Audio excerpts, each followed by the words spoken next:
Hey everybody, Dan Dickau here for Gonzaga Nation Media Network, WCC Weekly. Typically, we record on a Monday, which we did this week, but we're going to bring a couple extra WCC updates simply because it is conference tournament week for the WCC. It kind of blends over the course of 2 weeks because the top two seeds, St. Mary's and Gonzaga, get triple byes all the way into the semifinals, which will be played next Monday. But the conference tournament kicked off just last night on Thursday and had a couple good games. University of Portland knocked off the Toreros of USD 92-74.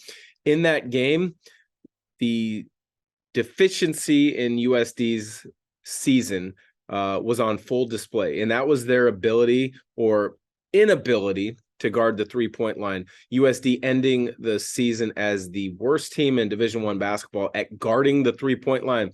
Opponents shot over 40% from beyond the three-point line against USD through the course of the season. The Portland Pilots last night went 19 of 36 from the three-point line in their win. Yes, you heard that right. 19 of 36. Unbelievable. All five starters for the Pilots hit multiple threes, including freshman Juan Garacito, who hit 5 en route to 22 points, and Tyler Robertson hit 5 threes as well en route to 23 points. So all in all, a great effort from the Pilots. Disappointing finish to the season for the Toreros under head coach Steve Lavin in his first year. Be interesting to see the transition and the improvement from year one to year two, in the philosophy that head coach Steve Lavin and staff take. Last offseason, after he got the job, they went with a lot of experience. They were one of the more experienced teams across college basketball. 12 transfers a season ago. We will see if they go for high school or young players, or if they're going to go the grad transfer route to try to improve in that fashion. But season is over for USD. Portland lives to play another day. They will face BYU tonight, being Friday night, and the winner of Portland BYU will take on LMU, who is the 4 seed.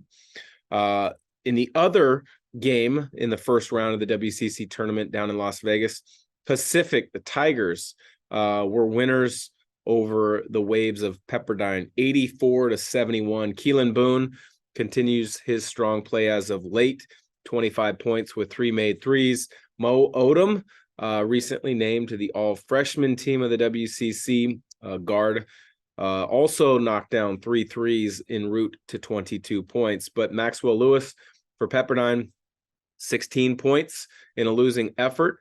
Will be interesting to see if that is the last game for Maxwell Lewis, if he's going to put his name in the NBA draft. I suspect he will at least put his name in the NBA draft. Whether or not he is gone for good or he returns is yet to be determined. The interesting thing to point out or to look at, to view, is NBA front offices and scouts value winning. Yes, you got to have talent, but they also value how your talent impacts winning.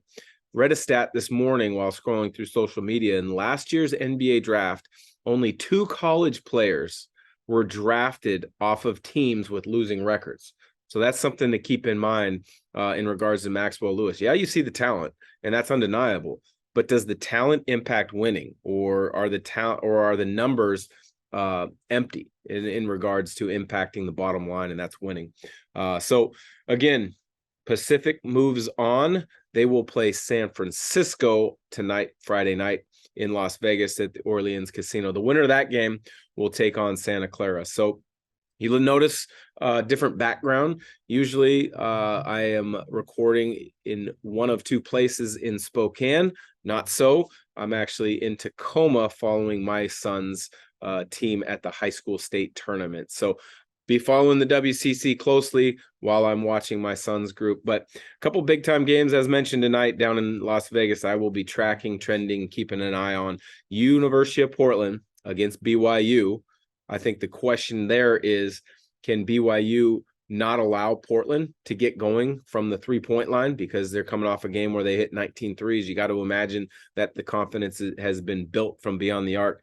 And on the flip side, can Portland do a good job on the glass? They've got a number of versatile players, Moses Wood, Tyler Robertson, to name a couple, that can kind of handle a lot of different responsibilities. But Traore, Gideon George can be a handful on the glass. So I think that's a key for Portland, is to keep BYU off the glass. And I think BYU has to limit Portland's 3-point opportunities. In the other game, USF, the Dons, and Pacific, I think it's a battle of backcourts, to be honest with you. Pacific, as the season has went on, they've kind of become almost a 5-guard lineup. Now, I hate using that term 5-guard lineup. Really, many times it's a 4-around-1. It'll be an undersized post that can step out and do some things occasionally, but they're going to shoot a lot of threes.